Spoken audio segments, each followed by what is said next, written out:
बिस्मिल्लाहिर्रहमानिर्रहीम। अस्सलाम वालेकुम ख़वातीन और हज़रात, मैं हूँ आपका जुनैद सलीम और आप देख रहे हैं इंसाफ डिजिटल।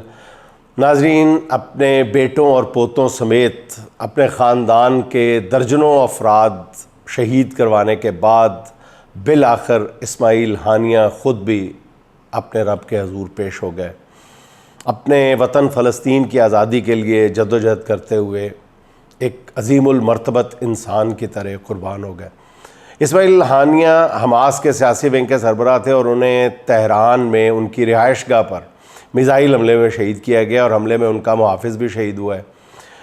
वो कतर में मुकीम थे और ईरान के नौमुंतखब सदर की तकरीब हल्फ़बरदारी में शिरकत के लिए वो तेहरान आए हुए थे। इस तकरीब में शिरकत के लिए पाकिस्तान के वज़ीर आज़म शहबाज शरीफ साहब को भी तेहरान जाना था, मगर रवानगी से कुछ देर पहले उनकी तबीयत नासाज हो गई और उन्हें अपना दौरा ईरान मनसूख करना पड़ा। हमास ने इसराइल को इस्माइल हानिया की शहादत का ज़िम्मेदार करार देते हुए इसका बदला लेने का ऐलान किया है और इसराइल ने अभी तक ना तो इसकी तरदीद की है और ना ही इस पर खुलकर अभी तक अपनी राय का, अपने मौक़िफ़ का इजहार किया है। हमास का कहना है कि मकबूजा बैतुल मक़दस की आज़ादी के लिए अब खुलकर जंग होगी, जिसके लिए वो हर कीमत अदा करने के लिए तैयार है। इस्माइल हानिया की इस तरह की जो शहादत है उसने ईरान ही नहीं बल्कि पूरे खलीज में, बल्कि मैं तो कहूँगा कि पूरी दुनिया में ख़तरे की घंटियाँ बजा दी हैं। इसराइल ने पूरी दुनिया बिलखुसूस तमाम खलीजी और मशरिक़ वस्ता को खुला पैगाम दे दिया है कि इन ममालिक में हर कोई उसके निशाने पर है। और इस्माइल हानिया को जिस मिसाइल का निशाना बनाया गया, उसने बिस्तर पर सोते हुए इस्माइल हानिया के जिस्म को निशाना बनाया है। और उनकी इस तरह से तेहरान के अंदर शहादत ने ख़ुद ईरान के लिए एक इंतहाई मुश्किल सूरत हाल पैदा कर दी है, जिस पर अब इस हमले के बाद जवाबी कार्रवाई के लिए बहुत शदीद दबाव होगा, क्योंकि इस्माइल हानिया की शहादत ने गज़ा में जंग बंदी और अमन को दोबारा से एक ख्वाब बना दिया है। अभी एक हफ़्ता पहले इस तरह की ख़बरें आ रही थी कि आलमी दबाव पर इसराइल जो है वो जंग बंदी पर आमादा हो गया और हमास ने भी जंग बंदी पर आमादगी ज़ाहिर कर दी है, लेकिन अब मुस्तकबिल करीब में ऐसा होता हुआ कुछ नज़र नहीं आ रहा। इस शहादत ने पूरे ख़ित्ते में मज़ाहमत के नए दरवाज़े खोल दिए हैं। चंद मुसलमान हुक्मरान जो हैं वो फ़लस्तीन में दो रियासती हल की वकालत कर रहे हैं और उनकी कोशिशों को भी मेरा ख़्याल है अब नाकाबिल तलाफ़ी नुकसान पहुँचेगा, क्योंकि अब मुस्लिम दुनिया में इसराइल के ख़िलाफ़ पहले से मौजूद नफ़रत जो है उसमें थोड़ा बहुत नहीं कई गुना इजाफ़ा होगा। बैनुल-अक़वामी मामलात पर जो गहरी नज़र रखने वाले लोग हैं, उनका कहना है कि इस्माइल हानिया को इस तरह कत्ल करके, इस तरह शहीद करके इसराइली वज़ीर आज़म नेतन्याहू ने भी पूरी दुनिया को एक नई आग में झोंक दिया है। और नेतन्याहू ने गज़ा में इतने मज़ालिम डाए हैं कि और इतनी बेदर्दी से कत्ल आम किया है कि इंसानियत का दर्द रखने वाला चाहे दुनिया में कहीं भी रहता हो, उसका किसी भी मज़हब से ताल्लुक़ हो, वो नेतन्याहू की मज़म्मत किए बगैर नहीं रह सकता।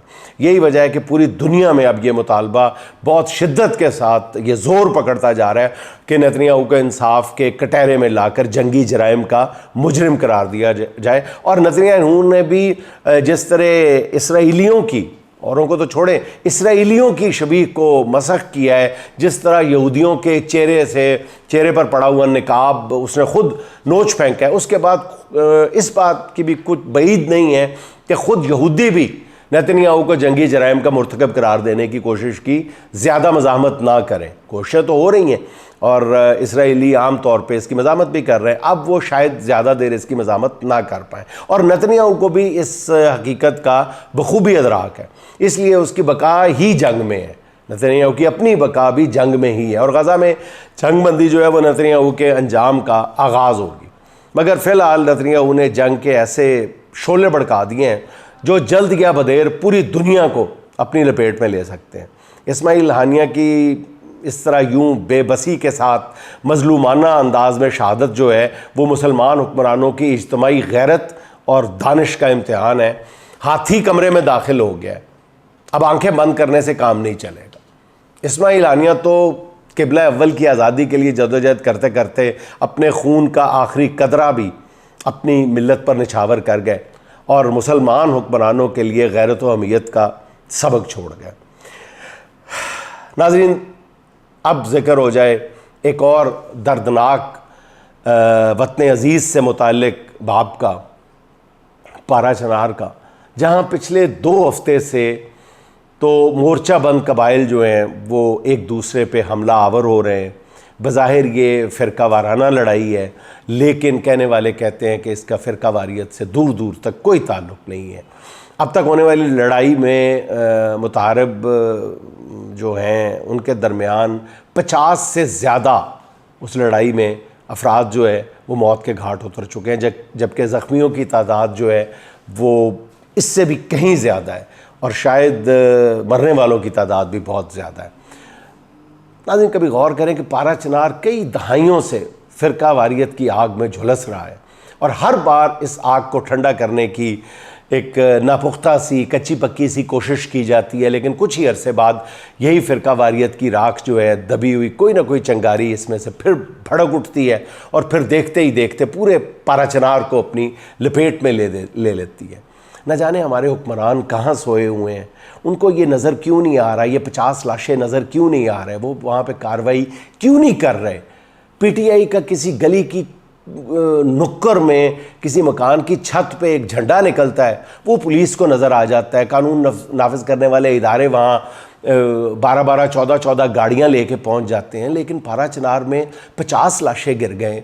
अभी तक जो हमारे हुक्मरान हैं वो पता नहीं किस गहरी नींद में सोए हुए हैं। अब ये फसादात के ताज़ा वाक़यात जो है वो उस वक्त रूनुमा हुए हैं जब 2 कबाइल के दरमियान एक ज़मीन के टुकड़े पर तनाज़ा जो है वो तूल पकड़ गया था और इस तनाज़े को तय करने के लिए दोनों कबाइल के बड़ों का मुशावरती इजलास हुआ था और इजलास के दौरान पहले सख्त अल्फाज का तबादला हुआ और फिर वह गोली चल गई और कई लोग मौके पर ही जाँ बहक हो गए। इसके बाद दोनों कबाइल एक दूसरे के ख़िलाफ़ मोर्चा जन होकर फायरिंग करने लगे और इस लड़ाई में जो मरने वालों की तादाद है उसके बारे में मतजाद आरा पाई जाती है। कई लोग कह रहे हैं कि 50 से 60 है, कई लोग कह रहे हैं कि इसमें 100 से ज़्यादा लोग जो हैं वो जाँ बाक हो चुके हैं।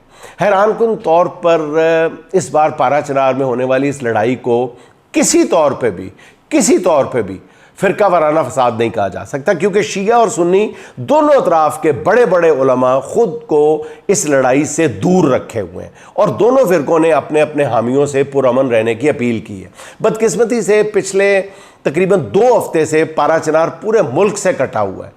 पारा चनार पेशावर रोड जो है वो बंद है और जिस इलाके में वहाँ पे एक जंगज़दा इलाके की तराश है ज़रूरत और अद्वियात की किल्लत पैदा हो गई है, लेकिन मुतारब लोग जो हैं वो अभी तक मोर्चा जन है।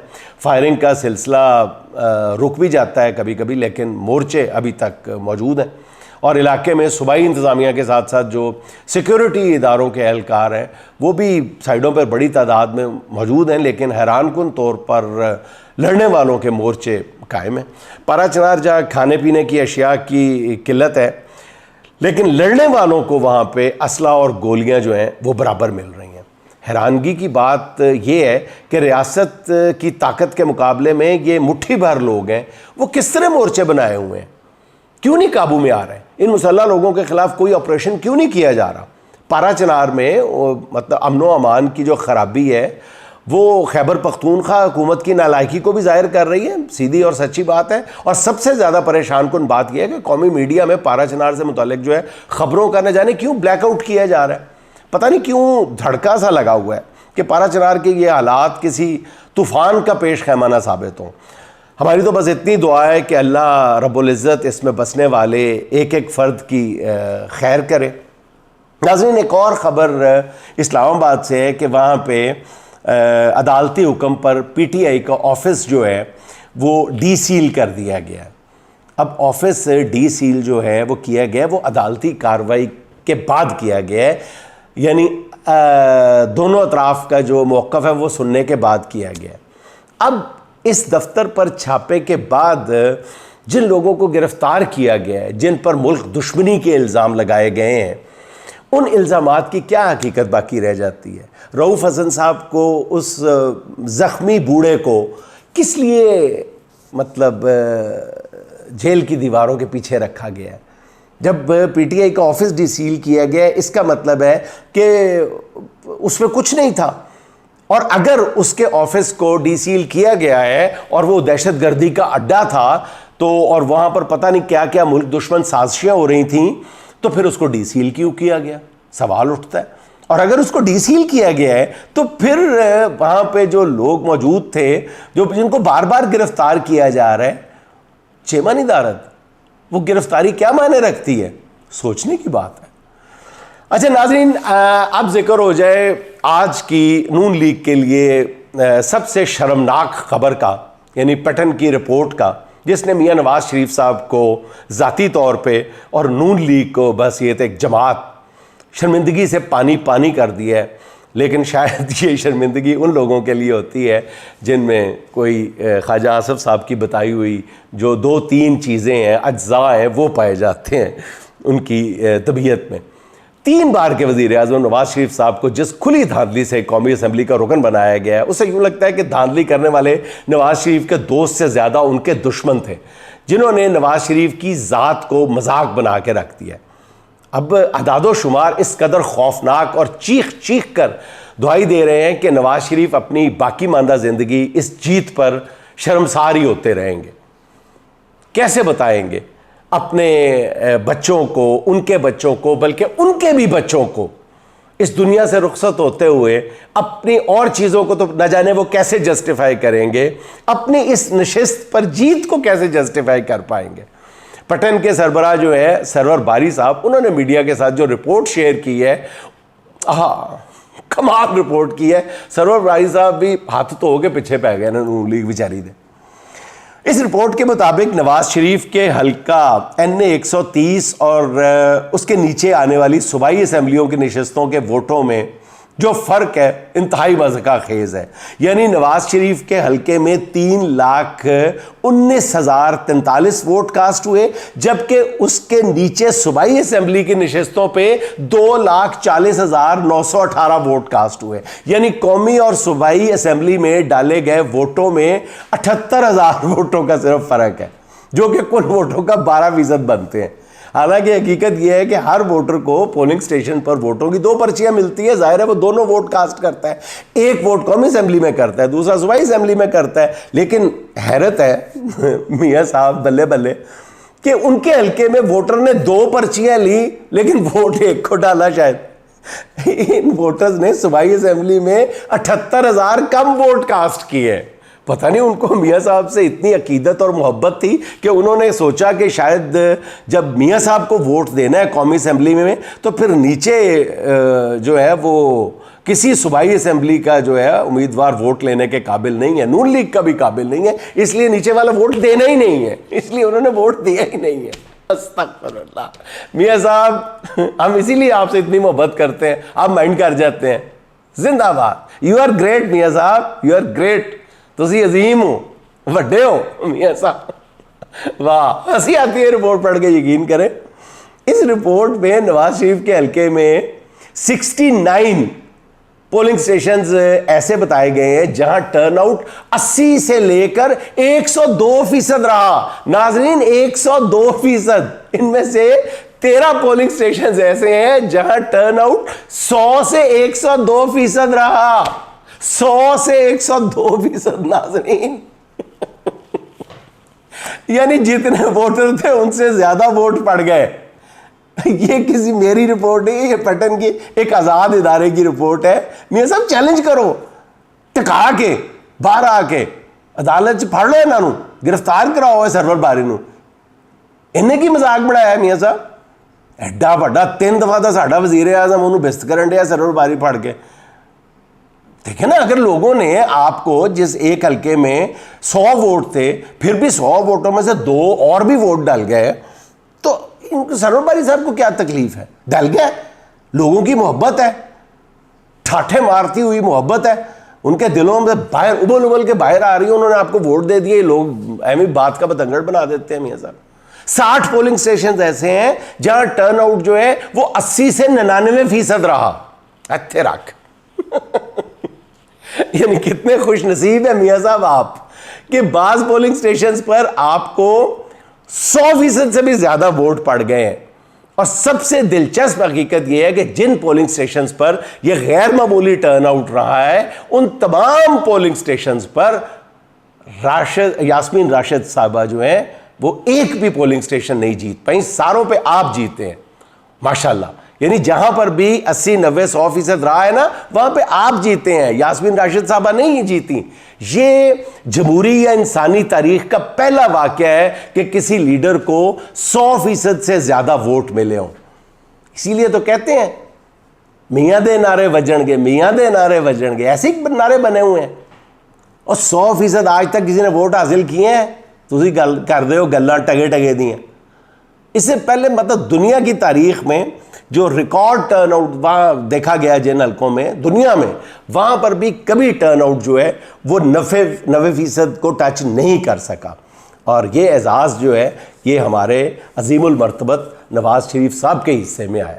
अच्छा, इससे भी ज़्यादा दिलचस्प बात यह है कि इस रिपोर्ट के मुताबिक NA 130 के 166 पोलिंग स्टेशन पर नवाज शरीफ साहब जीते हैं, जबकि 208 पर पोलिंग स्टेशंस पर डॉक्टर यास्मीन राशिद साहबा कामयाब हुई है। यानी डॉक्टर यास्मीन राशिद ने अपने मद्दे मुकाबिल नवाज शरीफ के मुकाबले में 42 से ज्यादा पोलिंग स्टेशंस यानी ज्यादा जीते हैं, मगर फिर भी वो मजमूई तौर पे इलेक्शन नहीं जीत सकी, हार गई। क्योंकि नवाज शरीफ साहब जिन पोलिंग स्टेशंस पे जीते हैं वहां हल्के के दीगर पोलिंग स्टेशंस के मुकाबले में टर्नआउट जो है वो 40% से ज्यादा रहा है। यानी एक ही हल्के के ज्यादातर पोलिंग स्टेशंस पर टर्नआउट जो है वो 40 से 45% रहा, और कुछ पोलिंग स्टेशंस पर टर्नआउट 80 से 100% तक पहुंच गया। आप समझ रहे हैं ना कि नवाज शरीफ साहब के हक में होने वाले मोजात जो है वो यहीं पर खत्म नहीं हुए। अगर आप समझ रहे हैं तो फिर आप गलती पर हैं। इतने मोजात दिखाने के बावजूद कौम के निजात दहिंदा फिर भी डॉक्टर यास्मीन राशिद साहब से नहीं जीत पाए। तो फिर क्या हुआ? फिर फॉर्म 45 और 47 में घपला करना पड़ा। यानी इलेक्शन कमीशन की वेबसाइट पे मौजूद फॉर्म 45 पर डॉक्टर यास्मीन राशिद के जो वोट लिखे गए उनका मजमुआ उनके कुल वोटों से 3000 कम है, और नवाज शरीफ को जो वोट मिले उनके फॉर्म 45 और 47 में फ़र्क है। यानी नवाज शरीफ के फॉर्म 47 पर वोट फॉर्म 45 के मुकाबले पर 12000 ज़्यादा है। यानी जो फॉर्म करिंदों के ज़रिए बाद में बनाए गए वो भी एक जैसे नहीं है। और इलेक्शन कमीशन की इतनी मेहनत और तवज्जो के बाद मोहतरम कायद जो है वो कौमी असम्बली के रुकन करार पाए। और पैटर्न की रिपोर्ट के मुताबिक नवाज शरीफ साहब के हलके में जो धांधली की गई है वो पाकिस्तान की तारीख में कभी भी किसी एक हलके में इतनी धांधली नहीं की गई, और शायद आइंदा भी कभी ऐसी नंगी चिट्टी धांधली देखने में ना आए। और नाज़रीन, इस हवाले से एक ख़बर भी आपके गोश गुजार करता चलूँ कि ये रिपोर्ट मंजर आम पर आने के फ़ौरन बाद दो मुस्लिम लीगी सीनियर रहनुमाओं ने, जिनमें से एक जो हैं वो अभी ऐवान का भी हिस्सा है और काबीना का भी हिस्सा है वो है, और एक जो हैं वो ख़ुद भी इंतखाब जीतने में नाकाम रहे हैं, उन दोनों ने बिलवास्ता तौर पे नवाज शरीफ साहब को मशवरा दिया कि वो पैटर्न की रिपोर्ट के बाद मुस्ताफ़ी हो जाए। और इससे पहले कि ये मशवरा नवाज शरीफ साहब तक पहुंचता, नून लीग के एक इंतहाई सीनियर रहनुमा जो इमरान खान के दौर में गिरफ़्तार भी हुए थे और उनको हथकड़ी लगाने पे एतराज़ भी किया गया था, और इस खाकसार ने भी बहुत ज़ोर व शोर से उस बात पे एतराज़ किया था, उन साहब को जब ये बात उन तक पहुंची तो उन्होंने ये कहकर इनकार कर दिया कि अगर इस मौके पे नवाज़ शरीफ मुस्ताफ़ी होते हैं तो ये कुर्बानी नहीं ख़ुदकुशी होगी, और वो भी मियाँ साहब की नहीं बल्कि पूरी नून लीग की। ये उनका एक व्हाट्सएप मैसेज है जो उन्होंने मशवरा देने वाले दो लोगों में से एक को दिया। अच्छा नाज़रीन, आखिर में कुछ ज़िक्र हो जाए हुकूमत के नए बिल का, जैसे एक रोज़ के अंदर ही कायमा कमेटी से फुर्तियों के साथ मंजूर भी करवा लिया गया। यानी हुकूमत सुप्रीम कोर्ट के मुकाबले पे अपनी हठधर्मी पर पूरी ढिठाई के साथ कायम है, डटी हुई है, और पार्लियामेंट को अदालत उज़्मा के सामने खड़ा करने के घिनौने मंसूबे पे अमल दरामद शुरू है। हुकूमत ने मखसूस नशिस्तों के केस में सुप्रीम कोर्ट के फ़ैसले को मानने से एक अंदाज में साफ इनकार कर दिया और कौमी असम्बली में इंतखाबात एक्ट का दूसरा तरमीमी बिल इंतहाई बेशर्मी के साथ 2024 पेश कर दिया गया, जिसके मुताबिक आज़ाद उम्मीदवार मखसूस मुद्दत के बाद किसी और सियासी जमात में शामिल नहीं हो सकता। इससे नंगा चिट्टा अंदाज क्या होगा यार, कोई तरतीब और सलीके से ही कर लो। अगर सुप्रीम कोर्ट का ऑर्डर नहीं मानना तो कोई ढंग का बहाना तो बनाओ, इतना नंगा चिट्टा बहाना।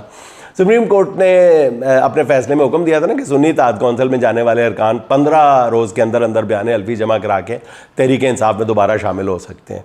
अदालत के इस फैसले को अब बेअसर करने के लिए नया बिल लाया गया है, जिसकी मंजूरी के लिए कौमी असम्बली की सादा अक्सरियत दरकार है। अच्छा, अब नून लीगी रुकन बिलाल कियानी की तरफ से जो बिल पेश किया गया है, इलेक्शन एक्ट 2017 की सेक्शन 66 और गालबन 104 में तरमीम पेश की गई है, जिसके तहत आज़ाद उम्मीदवार आइन और कानून में दर्ज मखसूस मुद्दत के बाद किसी सियासी जमात में शामिल होने का हक इस्तेमाल नहीं कर सकते। बल्ले हो बल्ले। अच्छा, बिल के मतन में तजवीज़ दी गई है कि आइन और इलेक्शन एक्ट 2017 में आज़ाद उम्मीदवारों को दोबारा किसी सियासी जमात में शामिल होने की सहूलत फराहम नहीं की गई।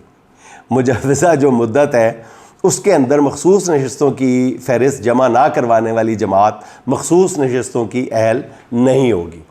और इस बिल में कहा गया है कि जिस उम्मीदवार ने रिटर्निंग अफसर के सामने जमात से वाबस्तगी का बयान हल्फी जमा ना कराया हो उसे आज़ाद तसव्वुर किया जाएगा। इलेक्शन के बाद पार्टी वाबस्तगी जो है वो जाहिर करने वाला उम्मीदवार किसी सियासी जमात का उम्मीदवार नहीं समझा जाएगा। और सबसे अहम बात ये कि मुजव्वज़ा तरमीमी बिल 2017 से नाफजुल अमल होगा। यानी बिल का इतलाक जो है वो मुस्तकबिल से नहीं होगा, 7 साल पहले से होगा। तेरक यानी एक तरफ सुप्रीम कोर्ट के फैसले को बुलडोज किया जाएगा और साथ ही जजेस को भी ये पैगाम दे दिया गया है कि वो आइंदा भी अगर हुकूमती मंशा के बरक्स कोई भी फैसला करेंगे तो उसकी हैसियत कोई नहीं होगी और ना इन फैसलों को माना जाएगा और ना ही उन पर अमल दरामद किया जाएगा, बल्कि कानून साजी, सो कॉल्ड कानून साजी के ज़रिए उनका यही असर किया जाएगा। अब कानूनी माहिरीन ये कहते हैं कि ये बिल सुप्रीम कोर्ट में ऑब्वियसली चैलेंज होगा और जहाँ से इस कानून को कलअदम करार दिलवाना भी जो है उसके हवाले से दो आ रहा है। बाज़ लोग कहते हैं कि पहली पेशी में उड़ जाएगा, बाज़ लोग कहते हैं कि ये एक चैलेंज होगा, क्योंकि वहाँ पे चीफ जस्टिस काजी फायज़ ईसा साहब तो पहले ये राग अलाप रहे हैं कि पार्लियामेंट को कानून साजी का इख्तियार है और किसी अदालत को पार्लियामेंट के इख्तियारात में दखल अंदाजी की इजाज़त नहीं है। अब चाहे ये कानून बुनियादी इंसानी हकूक़ के ख़िलाफ़ ही क्यों ना हो, अलबत्ता बहुत सारे माहिरीन कानून हैं जिनका मानना ये है कि हुकूमत ने नया बिल पेश करके एक नई कानूनी जंग का आगाज़ कर दिया है जो अदालतों में काफ़ी अरसे तक लड़ी जाती रहेगी। मैं इस राय से इत्तफाक नहीं करता। हुकूमत का मकसद भी असल में वक्त हासिल कर रहा है, उसको भी पता है कि ये उड़ जाएगा, ये कानून उड़ जाएगा और ये जो अरेंजमेंट करने की कोशिश की जा रही है ये चंद दिन से ज़्यादा नहीं रहेगी, क्योंकि जो ऐसे कवानीन बनाकर हुकूमत सिर्फ मेरी ज़ाती राय ये है कि अपने लिए टाइम बाय करना चाहती है, इसके अलावा कुछ नहीं। अच्छा, दूसरी तरफ हुकूमत के अंदर भी इस मामले में दो आरा पाई जाती हैं। बाज़ अरकान की राय यह है कि हुकूमत बिला वजह काजी फायज़ ईसा की हमायत करके मुस्तकबिल के 4 चीफ जस्टिस को अपना मुखालिफ बना रही है। ऐसा नहीं करना चाहिए और इन हुकूमती अरकान का मौक़िफ़ ये है कि काजी फायज़ ईसा सुप्रीम कोर्ट में अक्सरियती हमायत खो बैठे हुए हैं और अब उनकी हैसियत दीगर जजेस की तरह एक जज से ज़्यादा नहीं है। और नाज़रीन, आपको आखिर में एक और ख़बर देता चलूँ, अफवाहें गर्म हैं कि सदर जरदारी साहब जो है वो एक्टिव हो चुके हैं और वो 40-45 PTI के अरकान कौमी असम्बली पर मुश्तमिल एक फॉरवर्ड ब्लॉक बनाने के लिए कोशा है और वो कामयाब हो चुकी है कोशिश। नाज़रीन, आपको मुसद्दका इत्तलात के मुताबिक बताता चलो कि ऐसी कोई कोशिश बहुत मुश्किल से जरदारी साहब ने इस कोशिश का आगाज़ किया था। जरदारी साहब पसोपेश से काम ले रहे थे कि वो ऐसी कोशिश में कामयाब नहीं हो सकते और नहीं ऐसा ही हुआ कि जरदारी साहब को इस कोशिश के 48 घंटे के अंदर अंदर मुंह की खाना पड़ी। जिन लोगों की ज़िम्मेदारी लगाई गई थी उनमें से जनूबी पंजाब से ताल्लुक़ रखने वाले एक इंतहाई सीनियर आदमी ने जरदारी साहब को आगाह कर दिया कि मैंने अपने तईं 5 अरकान असम्बली से रब्ता किया है, पाँचों ने मेरा फ़ोन तक सुनने से इनकार कर दिया है, ये जाए कि मैं उनसे बात करता और उनको दाना डालता। ये मैं लफ्ज़ बलफ्ज़ आपको बात बता रहा हूँ। तो ऐसी दूर दूर तक बात का इम्कान नहीं पाया जाता कि जरदारी साहब PTI के अंदर कोई फॉरवर्ड ब्लॉग बनाने में कामयाब हो जाए। नाज़रीन, चलते चलते आज की छोटी सी बात शेर की ज़ुबान में। सितम तो ये कि हमारी सफ़ों में शामिल हैं, सितम तो ये कि हमारी सफ़ों में शामिल हैं, चराग बुझते ही खैमा बदलने वाले लोग।